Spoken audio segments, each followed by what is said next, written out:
अस्सलामुअलैकुम। अमीता खातून Mishra news channel Korea में आप सभी का हार्दिक स्वागत है। और मुस्लिम समाज को अस्सलामुअलैकुम। और साथ ही साथ कल से रमज़ानुल मुबारक का महीना चालू हो रहा है। सबको रमज़ान मुबारक।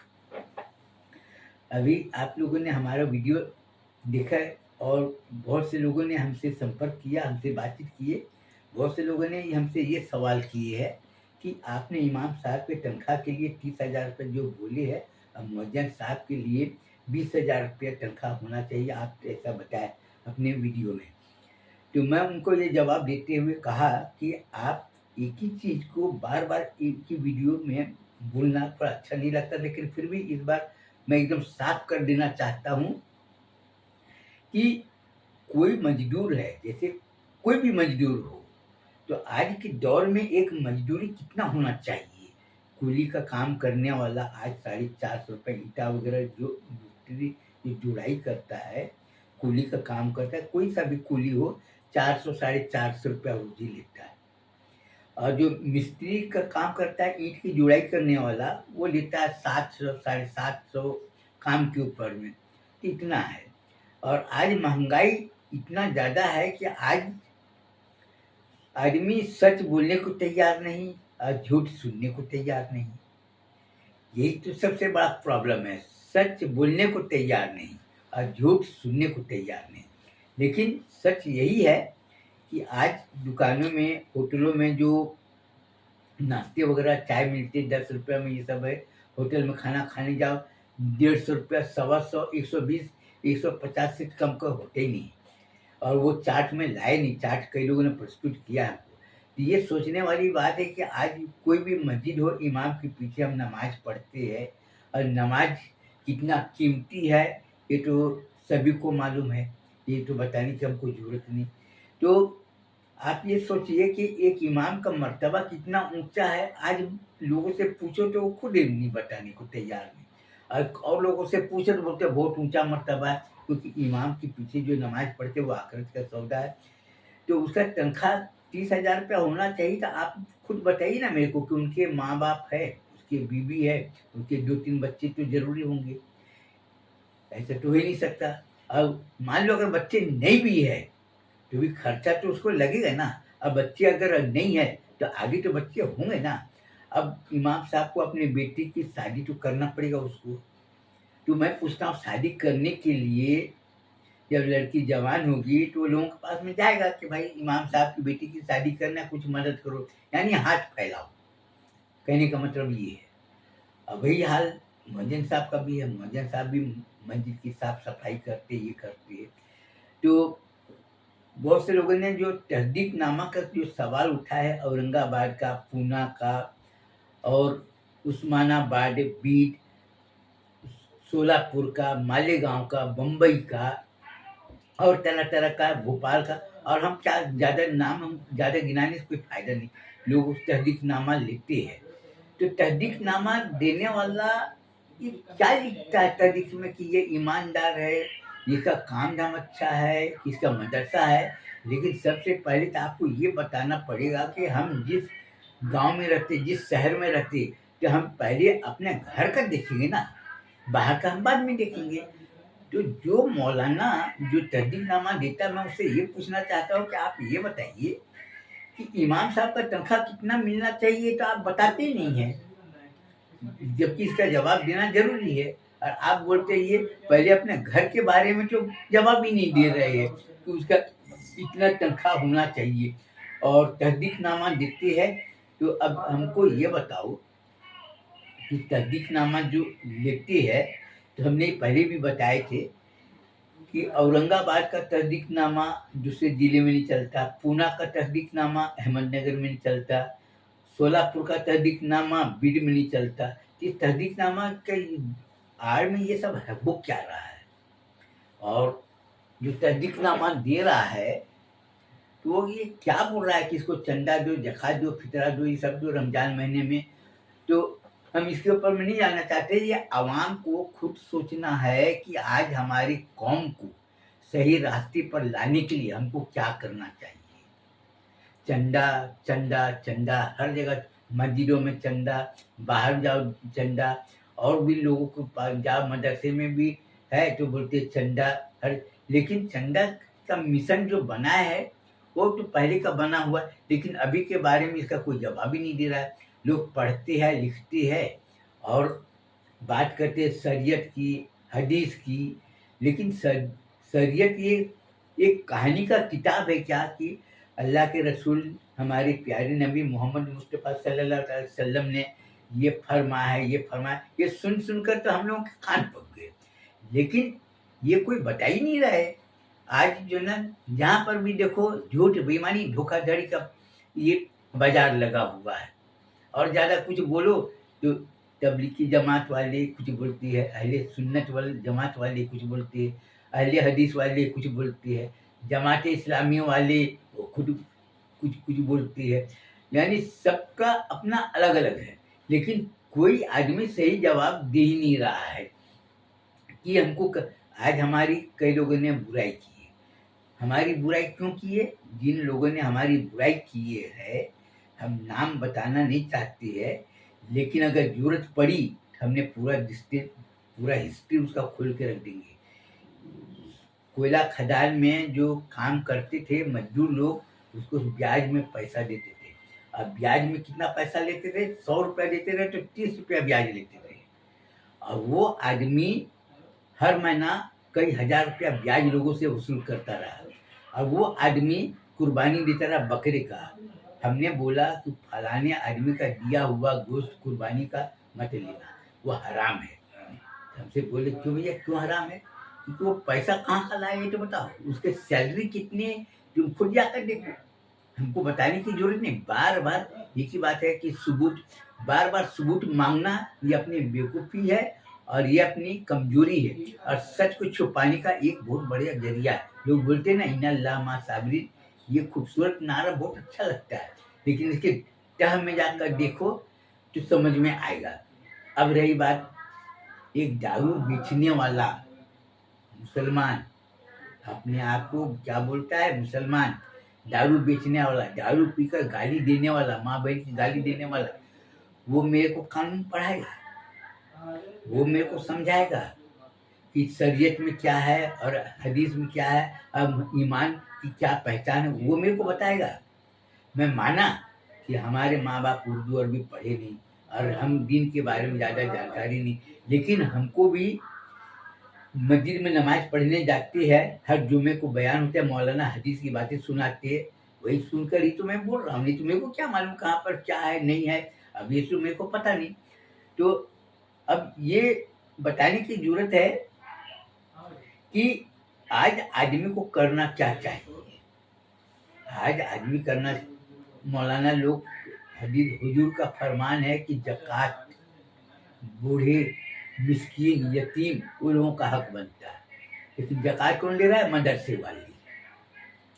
मदरसे वाले फितरा ले रहे हैं, और जो यतीम है और जो बूढ़े है, जो ज़ईफ़ है, जो बीमार है, जो ज़कात के हकदार है, उनको कुछ नहीं मिल रहा है। उनको अगर मांगने जाते हैं मस्जिद में तो कोई 2 रुपया, 5 रुपया, 10 रुपया दे के अपना पीछा छुड़ा लेते हैं। तो ये है असली। और मौलाना लोग बड़े बड़े आलिम बनने के तो बन गए, लेकिन मौलाना लोग अपने कौम की तरक्की के लिए, अपने कौम की अच्छी जिंदगी बने उसके लिए उन्होंने क्या किया? उस सेठों के पास में जाते हैं, बिरयानी खाते और कुछ खाते हैं, हमको ये सबसे कोई लेना देना, वो कुछ भी खाए, लेकिन अपने कौम के लिए उन्होंने क्या किया? आज हम मदरसा खोले है, मदरसा चला रहे। हमारे मदरसे में आपको मालूम होगा कई जगह मस्जिदों में जाओ तो वहाँ पर लिखा रहता है बिना इजाजत लिए चंदे का ऐलान करना मना है।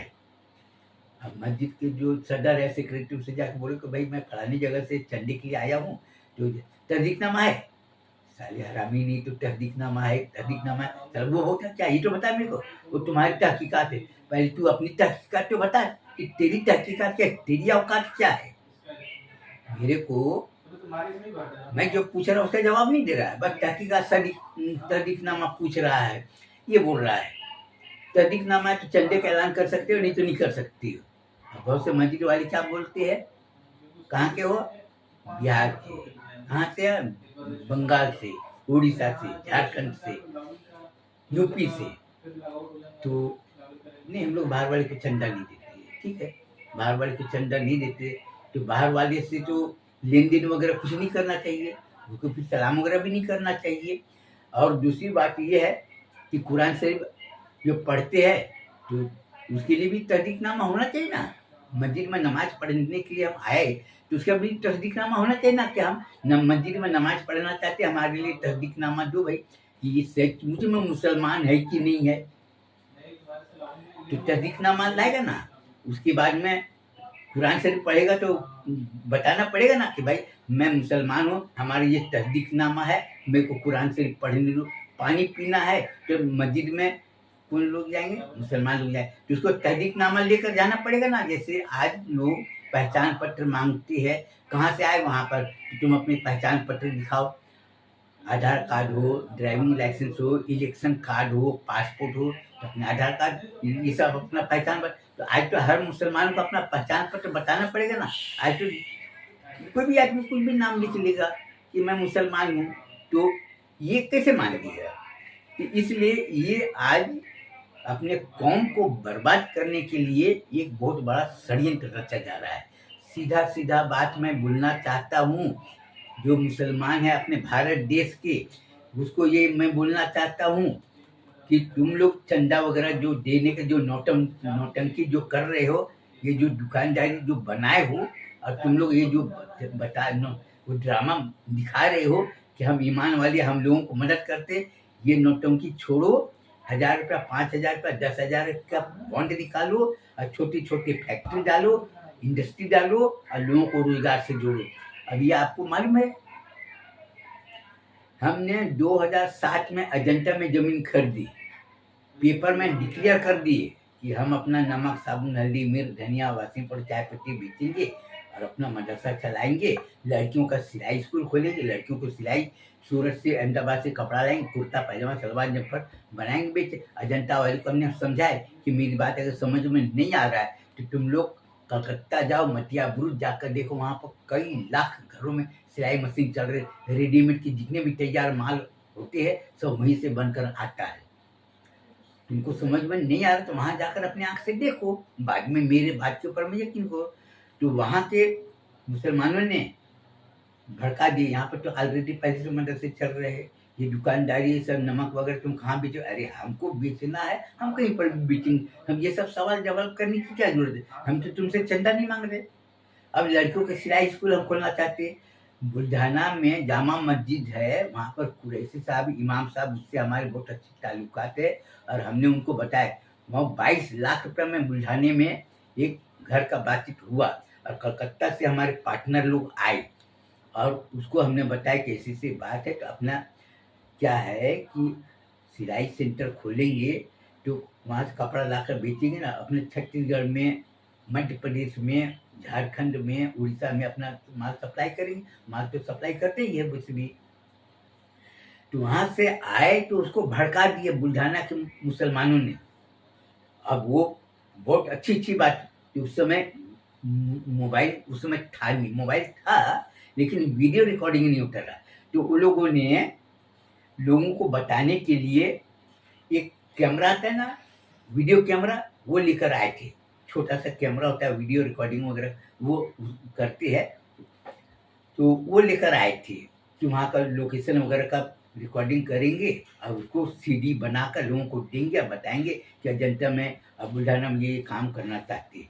वो चूतिए लोग क्या किए कि वो तो समझ में आए नहीं। वहाँ के लोगों ने बताया कि मुसलमानों ने, बुल्ढाना के मुसलमानों ने बताया कि आप अपने आदिवासी इलाके में ये सब काम कीजिए, बहुत अच्छी बात है, आप लोग बहुत मेहनती है, आप लोग बहुत अच्छा काम कर रहे हैं, धर्म का काम कर रहे हैं और इसमें अल्लाह ताला आपको कामयाबी दे। तो लोगों ने बोले कि आप थोड़ा अपना स्टेटमेंट दीजिए मदरसे के बारे में। वो लोगों ने मदरसे के बारे में स्टेटमेंट दे दिया कि छत्तीसगढ़ के मौलाना जो बना रहे वो बहुत अच्छा स्कीम बना है कि अपना ये काम करो, दहरी लुंगी चादर बेचो बेटा। और वो सब पर वीडियो रिकॉर्डिंग हो गया और ले जाकर दे दिए। और ये बात हमने जो पुष्पांजलि गारमेंट इंडस्ट्रीज का हमने जो थैली छपाए थे वो लोगों ने देख लिए। और अब भी अब जब कई लोगों को ये बात पता चला कि अरे तो भांडा फूट जाएगा, तो अभी की बात है, जय श्री राम भोजनालय से मैं खाना खाकर जब आ रहा था, मैं जाता हूँ तो मारवाड़ी के यहाँ ही भोजन करता हूँ, होटल में जाता हूँ तो चाहे पूना हो चाहे और भी जैन भोजनालय जाता हूँ, नहीं तो मारवाड़ी भोजनालय जाता हूँ खाना खाने के लिए, अग्रवाल भोजनालय जाता हूँ, या जहाँ पर शाकाहारी भोजन मिलता है वहाँ पर जाता हूँ। और कई लोगों ने इसके बारे में छानबीन किए तो लोगों को पता चला सीसी कैमरा लगा हुआ है, तो बोला हाँ एक मुल्ला जी आता है खाना खाने के लिए, तो हमारा रिकॉर्ड वैसे भी क्लियर हो गया। तो जो भी खाना खाने के लिए मैं गया था जय श्री राम भोजनालय में, तो खाना खाया तो पैसा वगैरह दिया, उन लोगों ने पूछे कि आप, मैं बताया उसको कि मैं यहाँ का रहने वाला हूँ, अपना दाल चावल सब्जी खाता, ये अपना मदरसा चलाता, ये है। क्योंकि कोई भी आदमी को आश्चर्य होता है ना कि एक मुल्ला जी भाई हमारे होटल में खाना, वो तो मुस्लिम भोजनालय में खाना चाहिए ना, तो हमारे यहाँ पर आए, तो कई लोग सबकी नज़र से देखते हैं। तो हमने उसको अपना फोटो वगैरह सब दिखा दिया, अपना सब कुछ बता दिया अपने बारे में, अगर आपको कुछ डाउट हो तो आप अपना देख लो। तो लोगों ने हर चीज़ देखने के बाद में वो लोग जान गए कि छत्तीसगढ़ का आदमी है और अपना सब कुछ बता रहा है, मदरसे के बारे में बता रहा है। तो अपना पेपर में जो एडवर्टाइजमेंट दिए थे वो भी दिखाया उसको, होटल वाले को, और अपना जो बॉन्ड है हजरत आमीना इस्लामिया मदरसा निकेत डिविंचल लिखा हुआ है अंग्रेजी में, वो भी दिखाया। और जो थैली है गारमेंट इंडस्ट्रीज का पुष्पांजलि ड्रेसेस से लिखा हुआ है, और ऊपर में लिखा हुआ है प्रस्तुति हजरत आमीना इस्लामिया मदरसा, तो उसको सब मालूम हो गया कि नहीं ये आदमी सच बोल रहा है। उसके बाद में अपना जात के बारे में बताया, हमारा नाम मोहम्मद अजीज बख्श मिश्रा है, तो लोग बोले मिश्रा, मैं बोला मैं जात का ब्राह्मण हूँ, बोला गोत्र कौन सा है, मैं बताया भारद्वाज। तो ये सब जानने के बाद मुझे, लेकिन जो पढ़े लिखे लोग थे वो जान गए कि एक तो ये पत्रकार है, दूसरा ये साहित्यकार है, और किताब के जरिए हम लोगों के पोल पत्ते। तो मौलाना साहब ने जो प्लानिंग बनाए थे, स्कीम बनाए थे बुल्ढाना में कि कहीं खुल ना जाए, मौलाना लोगों से पता किए, हाँ छत्तीसगढ़ के मौलाना से हमने बातचीत की है, अजंता में जमीन खरीदे मदरसा के लिए, तो हमने भी बोले कि बुल्ढाना में भी आप कीजिए बहुत अच्छा रहेगा। और पूंजी कलकत्ता में हमारे जो पार्टनर लोग हैं क्यों लगाना है भाई, पूंजी लगाने का पीछे मकसद ये कि तुम मदरसा जितना भी कमाई होगा रात साल भर में जितनी आमदनी होगा 50% मदरसे को देंगे, लेकिन 40% जो मुनाफा है वो इन्वेस्टर को जाएगा जो पूंजी लगाएगा। तो भाई कोई भी आदमी पूंजी लगा रहा है तो मुनाफा कमा रहा है, इसलिए ना पूंजी लगा रहा है। और मदरसे के नाम पर कोई भी चीज प्रोडक्ट होगा तो वो आसानी से सरलता से मार्केट में वो फटाफट बिक जाएंगे, और वो कम रेट में भी मिलेगा, माल भी अच्छा मिलेगा। ये सब तो ये सब देखने के बाद में मेरे को सीधे बोले, किसी से पूछ लिया, मेरे पास में आए और सीधे एक ही बात बोले कि आपका नाम मोहम्मद अजीज बख्श मिश्रा, मैं बोला हाँ। पुराना नाम, मैं बोला पंडित अजय नारायण मिश्रा। सीधे बोला आपको भगवान श्री रामचंद्र जी की सौगंध है, आपको भगवान शिव शंकर भोलेनाथ की सौगंध है, आप ब्राह्मण हैं।